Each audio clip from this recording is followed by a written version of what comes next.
Assalamualaikum warahmatullahi wabarakatuh. Alhamdulillah, wassalatu wassalamu ala rasulillah wa ala alihi wa sahbihi man wala, la hawla wa la quwata illa billah, amma ba'd.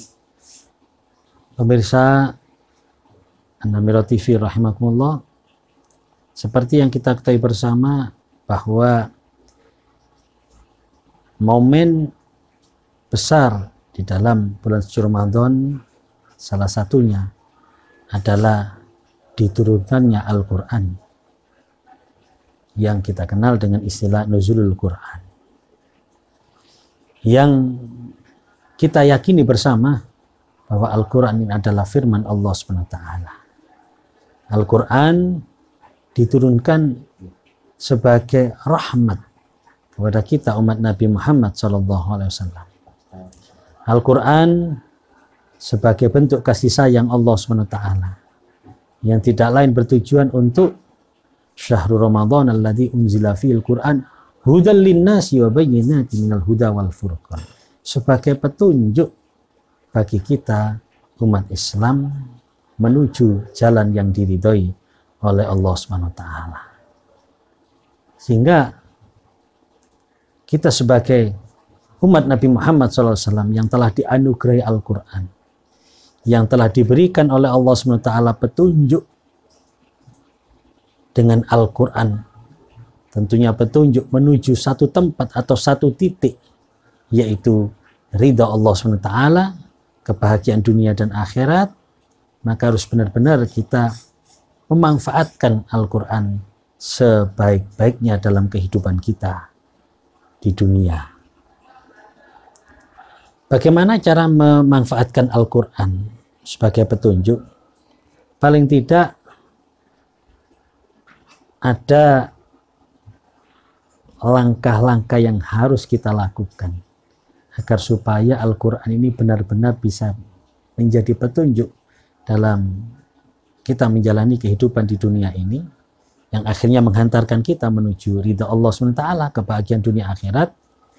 Yang pertama, kita harus memiliki Al-Quran. Saya yakin semua umat Islam sangat mudah untuk memiliki Al-Quran. Apalagi sekarang banyak sekali yang disediakan dalam bentuk digital di alat-alat komunikasi kita. Sehingga sangat mudah kita mendapatkan Al-Quran. Yang kemudian langkah berikutnya yaitu membaca Al-Quran. Kita harus berusaha dalam keseharian kita untuk membaca Al-Quran. Ya, entah itu hanya sekedar 3 ayat misalnya. Lebih bagus. Apalagi kalau kita punya semangat untuk khatam. Misalnya dalam 1 bulan khatam 3 kali. 1 kali misalnya. Berarti one day one juz. Kalau ingin khatam 2 kali berarti 1 hari 2 juz. Kalau kepingin 1 bulan khatam 3 kali berarti 1 hari 30 juz dan seterusnya. Tetapi apakah sudah cukup dengan membaca? Belum. Ya. Harus ada langkah berikutnya, yaitu kita harus berupaya untuk memahami Al-Quran. Ya. Tentunya untuk memahami Al-Quran kita harus memanfaatkan ilmu para ulama-ulama kita. Bagaimana juga untuk memahami Al-Quran ini harus dibekali dengan ilmu-ilmu yang sangat multi. Bukan hanya sekedar ilmu bahasa, tapi di situ juga ada ilmu tentang bagaimana latar belakang turunnya Al-Quran dan lain sebagainya. Yang pasti kita harus berusaha untuk mengkaji Al-Quran. Kalaupun kita bukan ahlinya, kita harus mempelajari Al-Quran dari keterangan-keterangan para ulama kita.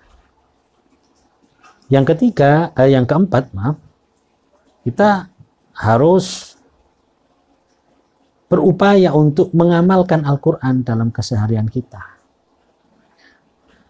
Karena kefahaman-kefahaman yang kita dapatkan dari keterangan para ulama ini menjadi sebuah ilmu yang kalau tidak kita laksanakan dan kita tidak amalkan semampu kita dalam kehidupan sehari-hari, maka ini menjadi ilmu yang tidak manfaat. Tentunya kefahaman kita tentang Al-Quran harus kita upayakan dan kita usahakan terwujud dalam bahasa kenyataan sehari-hari. Dan yang kelima, langkah untuk menjadikan Al-Quran sebagai petunjuk hidup kita, kita harus berupaya memperjuangkan Al-Quran dalam keseharian kita, dalam kehidupan kita. Artinya memperjuangkan Al-Quran, jangan sampai Al-Quran ini berhenti pada diri kita. Kita harus menyebarkan Al-Quran.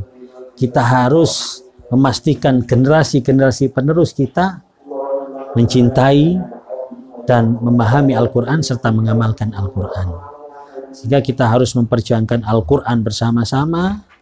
Kita harus memastikan Al-Quran menjadi bagian kehidupan keluarga dan generasi penerus kita.